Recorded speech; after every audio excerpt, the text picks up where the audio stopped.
যে অভ্যুত্থানের চেতনা দেশ বিক্রির চুক্তি না, কালা কানুনের রাষ্ট্র না, গোপন চুক্তির রাষ্ট্র। মার্কিন যুক্তরাষ্ট্রের সঙ্গে যে চুক্তি হয়েছে, এই চুক্তির সত্যতা সরকার একরকম নিজে থেকেই মেনে নিয়েছে। কারণ তারা স্টেট সিক্রেটস অ্যাক্টে মামলা করেছে, মানে তারা একবারও দাবি করছে না এই ইনফরমেশন ফলস। তারা বলছে ইনফরমেশন প্রকাশিত না হলে ভালো হতো, তার মানে এই চুক্তি হচ্ছে। এইটা আমরা বুঝতে চাই যে বাংলাদেশ কবে থেকে আপনার এই ইন্টারিমের বাপের তালুক হয়ে গেল, কবে থেকে এই লোকগুলোকে এত ক্ষমতা দেওয়া হলো যে তারা বাংলাদেশের জনগণের সাথে কোন রকম আলোচনা ছাড়া চুক্তি করতে পারে। তারা যদি এই চুক্তির পথ থেকে সরে না আসে, বাংলাদেশ ছাত্র ইউনিয়ন বাংলাদেশের প্রত্যেকটা থানায়, মহল্লায়, পাড়ায় এই চুক্তি বিষয়ক সচেতনতা তৈরি করবে। ঢাকা শহরের প্রত্যেকটা জায়গায় সাধারণ মানুষকে এই লড়াইয়ে অন্তর্ভুক্ত করবে এবং প্রয়োজনে হরতাল হোক, অবরোধ হোক, যা কিছুর মধ্যে দিয়ে ইন্টারিম সরকারকে এই দেশ বিরোধী, এই দেশ বিক্রির চুক্তি থেকে বের করে নিয়ে আসবে। মার্কিন যুক্তরাষ্ট্রের থেকে আরো বেশি করে সামরিক সরঞ্জাম কিনতে হবে। সেখানে বলা হচ্ছে মার্কিন যুক্তরাষ্ট্রের যে কৃষি পণ্য, সেই কৃষি পণ্য আমাদের কিনতে হবে, ইত্যাদি ইত্যাদি। এই চুক্তিগুলি জনগণের সামনে নিয়ে এসেছেন মুকিদুল হাসান। তিনি প্রকাশ করার মধ্য দিয়ে সেটি বাংলাদেশের একটি সংবাদপত্রে আসে এবং তারপর পুলিশ সেটিকে আক্রান্ত করে। এবং এখানে খুব গুরুত্বপূর্ণ বিষয় হচ্ছে মুকিদুল হাসানের চাকরি, তাকে বরখাস্ত করা হয়েছে এবং একই সঙ্গে তার বিরুদ্ধে একটি আইনে মামলা করা হয়েছে। এই আইনটির নাম হচ্ছে স্টেট সিক্রেটস অ্যাক্ট, অর্থাৎ রাষ্ট্রীয় যেই গোপনীয় জিনিস তা প্রকাশ করা হলে এই ধারায় মামলা হয়। এটি একটি কলোনিয়াল বা ঔপনিবেশিক আইন, যেটা ব্রিটিশ সরকার করে গিয়েছিল।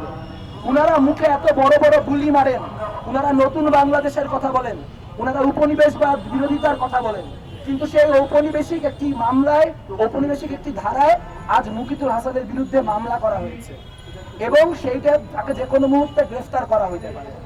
আমরা ছাত্র ইউনিয়ন থেকে দুইটি কথা স্পষ্টভাবে বলতে চাই। প্রথমত, মুকিদুল হাসান তিনি কোনো অপরাধী নন, তিনি আমাদের চেলসি ম্যানিং, তিনি আমাদের এডওয়ার্ড স্নোডেন। হুইসেল ব্লোয়িং কোনো অপরাধ না, হুইসেল ব্লোয়িং বাংলাদেশের জনগণের পক্ষে দাঁড়ানোর নমুনা।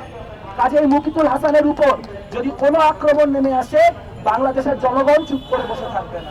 আমরা দেখতে পেলাম যে এই শেখ হাসিনা সরকারের দেখিয়ে যাওয়া পথ, সেই দেখিয়ে যাওয়া পথেই যে ডক্টর মোহাম্মদ ইউনূসের ইন্টারিম সরকার, এই ইন্টারিম সরকার কাজ করছে। আমরা দেখতে পেলাম যে বারবার মুখে বলা হচ্ছে 5ই আগস্ট নাকি আমাদের দ্বিতীয় স্বাধীনতা। দ্বিতীয় স্বাধীনতা, তার কারণ 5ই আগস্ট নাকি আমরা ভারতের থেকে মুক্তি পেয়েছি। এরকম হাস্যকর এবং বাটপারি কথা ডক্টর মোহাম্মদ ইউনূস এবং ইউনূসের যে দালাল, যাদেরকে জেনজিরা মাঝামাঝি ফাইজলামি করে বলে, পার্ডন মাই ফ্রেঞ্চ, ইউনুসেক্সুয়াল, সেই ইউনুসেক্সুয়ালদেরই মানায়। কারণ আমরা দেখতে পাচ্ছি যে যখন একদিকে ভারত থেকে আজাদির গল্প বলা হচ্ছে, তখন একই সময় ডক্টর মোহাম্মদ ইউনূস নরেন্দ্র মোদীকে আম পাঠিয়ে ডিপ্লোমেসি করছেন এবং সেই একই সময় সীমান্তে বাংলাদেশের নাগরিকরা খুন হচ্ছে। আমরা দেখতে পাচ্ছি একদিকে আদানির যেই চুক্তি, সেই চুক্তি অব্যাহত রয়েছে।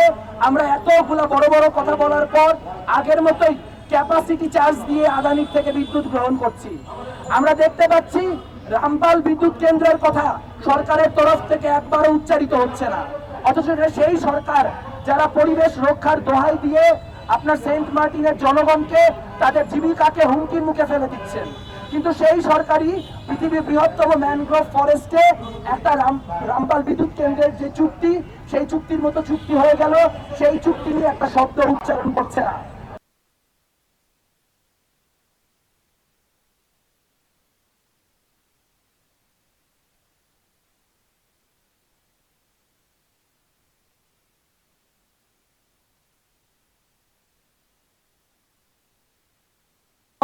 এনডিএ অর্থাৎ নন ডিসক্লোজার এগ্রিমেন্টের মধ্য দিয়ে একটা অন্য রাষ্ট্রের সঙ্গে চুক্তি করে, তখন আমরা বুঝতে পারি এই চুক্তিতে এমন অনেক বিষয় রয়েছে যে বিষয়গুলো জনগণের সামনে আনলে জনগণ তা প্রত্যাখ্যান করবে। এবং আমরা দেখতে পাই একজন দায়িত্বশীল নাগরিক মুকিদুল হাসান, তিনি একজন সচিব হওয়ার পরেও বাংলাদেশের জনগণের স্বার্থে একটি অত্যন্ত গুরুত্বপূর্ণ কাজ করেছেন। তিনি সেই নন ডিসক্লোজার এগ্রিমেন্টকে পাবলিক করেছেন। ডোনাল্ড ট্রাম্পের যে ট্যারিফ, সেই ট্যারিফের বদলে আমরা সর্বোচ্চ মার্কিন যুক্তরাষ্ট্রকে কি অফার করতে পারি? আমরা বলতে পারি যে আপনারা যদি আমাদের পণ্যের উপর শুল্ক কমান, তাহলে আমরাও আমাদের পণ্য আপনার পণ্যের উপর শুল্ক কমাবো। কিন্তু আমরা দেখতে পাচ্ছি তার কিছুই ঘটে নাই।